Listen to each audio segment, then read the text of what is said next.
ఊరయ్యా ఎండ అయితే గట్టిగా అపరిస్తుంది. హే హలో గ్యాస్ నేను మీ ఈశ్వర్. ఈరోజు వీడియో చేసిందంటే ఎండ అయితే గట్టి కొట్టేస్తుందని చెప్పేసి నేను ఇంట్లో వస్తలే మా దోస్తుగాడు అయితే ఈరోజు అయితే కుంట్లకైతే అయితే ఊరికి అయితే పోతున్నాం. కనొచ్చేది అయితే కుంట్లో అయితే నీళ్ళు మొత్తం చాలా మంచిగా ఉంటాయి. అందుకని అయితే కుంట్లో పోతున్నాం అయితే ఒకటికి. చాలామంది అయితే పోరగాళ్ళు అయితే వచ్చేసి ఆల్రెడీ కొట్టేస్తారు కుంట్ల. మీరు చూస్తున్నట్టయితే కుంట్లో అయితే నీళ్ళు చాలా వరకు అయితే తగ్గేసినాయి. వానకాలం వస్తే కుంట నిండా నీళ్ళే ఉంటాయి.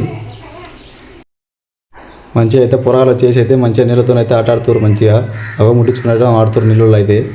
చలో ఇక మనం మెల్ల వైపు బట్టలు వేసి మెల్ల దుంగేద్దాం. ఆహా ఎంకలు అయితే పొరాలు అయితే ఇద్దరు చేసిర్రు.